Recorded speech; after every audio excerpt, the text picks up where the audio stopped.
Assalamualaikum warahmatullahi wabarakatuh. Selamat pagi semuanya. Pada kesempatan kali ini, kita akan membahas materi terkait konsep corporate entrepreneurship atau yang sering dikenal dengan intrapreneurship. Nah, secara definisi, corporate entrepreneurship merupakan suatu konsep di mana perusahaan mengadopsi prinsip-prinsip kewirausahaan dalam struktur maupun dalam kegiatan operasionalnya. Nah, mengapa konsep ini penting bagi perusahaan? Karena kita harus melihat kenyataan bahwa persaingan bisnis saat ini terus dan sangat kompetitif, dan juga kebutuhan dan perilaku dari konsumen itu juga dinamis, selalu berubah-ubah, sehingga kita perusahaan juga dituntut harus selalu berinovasi dan juga selalu beradaptasi terhadap kebutuhan pasar, terhadap perubahan pasar. Sehingga ini menjadi penting untuk diterapkan di dalam perusahaan, konsep dari corporate entrepreneurship. Nah, kemudian apa saja sih yang sebetulnya prinsip-prinsip kewirausahaan yang perlu diterapkan dalam perusahaan? Ada 4 poin. Yang pertama kaitannya dengan kreativitas dan inovasi. Nah, sehingga di dalam perusahaan perlu dibangun budaya kreatif, budaya inovasi, sehingga tidak membatasi karyawannya untuk memberikan insight-insight yang sifatnya inovasi. Sehingga karyawan ini diberikan ruang, tidak hanya sebatas menjalankan tugas, tapi juga diberikan ruang untuk memberikan pendapat inovasi apa yang bisa diberikan sesuai dengan kompetensinya, seperti itu. Nah, kemudian berkaitan dengan risk taking, dalam artian berani mengambil risiko.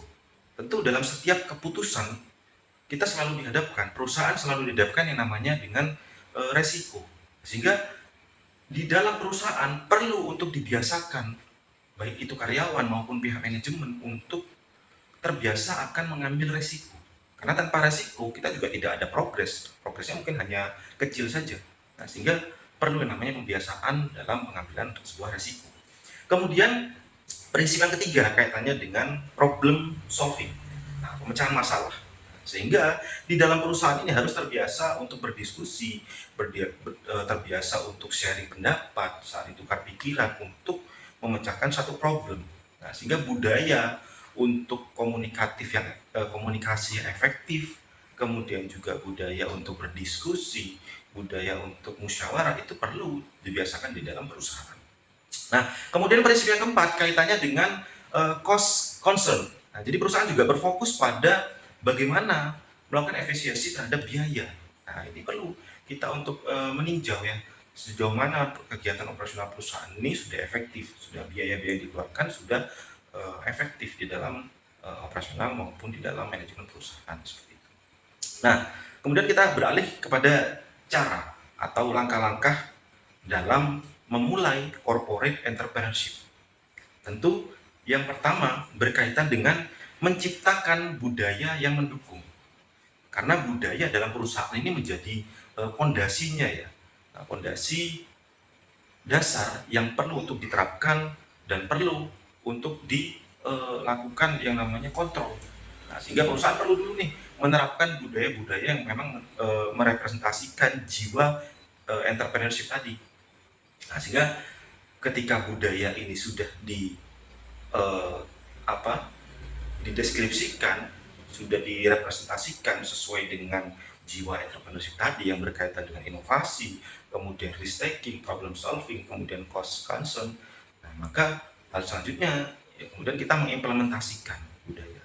Biasanya kan juga di dalam perusahaan itu menerapkan budaya ini dengan cara nilai-nilai budaya itu dipahami di masing-masing karyawannya. Dengan cara apa? Misalkan setiap pagi ada briefing yang mana nilai-nilai budaya itu dikomunikasikan terus. Nah, diikrarkan seperti ada sebuah jargon atau sebuah yel-yel yang memang itu merepresentasikan dari budaya perusahaan.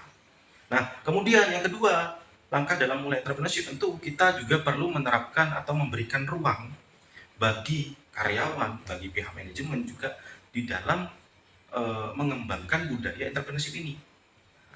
Salah satu contohnya apa? Misalkan budaya entrepreneurship berkaitan dengan kreativitas dan inovasi. Nah, kita membuat aja satu atau dua ruang di mana ruang ini dipakai untuk sharing, untuk berdiskusi, untuk menciptakan ide-ide yang kreatif. Nah, kemudian juga layout dari ruangannya juga disesuaikan. Ya.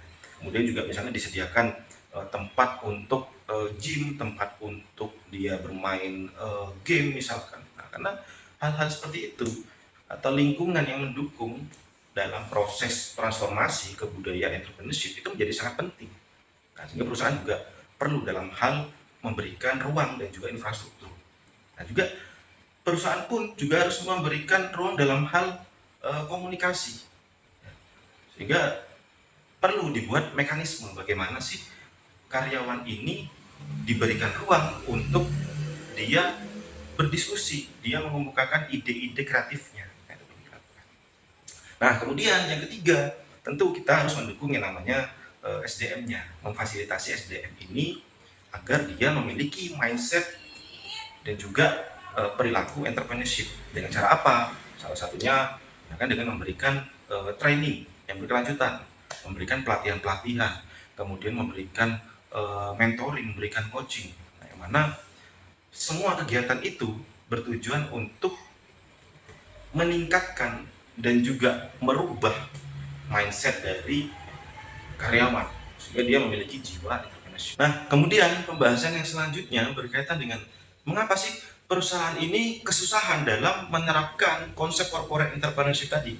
Yang pertama, berkaitan dengan budaya organisasi yang terlalu konservatif. Nah, karena mungkin perusahaannya sudah berjalan lama dan juga budaya-budaya dalam perusahaan ini tidak mendukung yang namanya inovasi. Nah, budayanya terlalu kaku. Nah, kemudian yang kedua, kendalanya terkait manajemen ini terlalu fokus pada operasional perusahaan. Nah, perusahaan mungkin hanya berfokus pada bagaimana mencapai target, bagaimana agar operasional ini dapat berjalan dengan baik. Tapi perusahaan lupa bahwa fondasi dalam perusahaan, dalam artian di sini budaya dalam perusahaan itu perlu untuk dirubah, ya. Sehingga komponen dalam perusahaan, karyawan itu juga perlu diberikan ruang untuk berinovasi dan juga memiliki mindset entrepreneurship. Nah, kemudian kendala yang ketiga berkaitan dengan kurangnya dukungan dan juga sumber daya. Nah, terkadang karena perusahaan ini sudah berjalan lama dan juga karyawan di dalam perusahaan itu juga mungkin sudah terbiasa dalam budaya organisasi di perusahaan tersebut, maka ketika ada perubahan, mereka juga merasa enggan, mereka juga merasa apa yang saya harus berubah. Ya, jadi sumber dayanya justru yang menghambat akan transformasi ke arah corporate entrepreneurship. Nah, kemudian kendala yang keempat berkaitan dengan pengambilan keputusan yang lambat. Karena struktur organisasinya juga tidak jelas siapa yang mengambil keputusan, kemudian juga berapa lama kebijakan ini akan dapat diimplementasikan ke bawahnya dan sebagainya, sehingga pengambilan keputusannya juga menjadi lambat, implementasinya pun juga lambat, tidak terkontrol. Itu yang menjadi kendala. Ya, sehingga apa dampaknya ketika perusahaan ini susah untuk beradaptasi, susah untuk menerapkan corporate entrepreneurship. Nah, yang pertama ya tentu perusahaan akan tidak bisa berinovasi. Ya, mungkin perusahaan ini sudah berjalan lama, sudah berjalan puluhan tahun, tapi juga perusahaan lupa bahwa yang namanya market, pasar itu juga berubah, terus dinamis, terus berubah-ubah. Sehingga ketika perusahaan tidak mampu untuk beradaptasi, ya maka hanya akan menjadi bom waktu saja, lama-kelamaan akan kalah bersaing dengan perusahaan yang lainnya yang mampu untuk adaptif. Ya.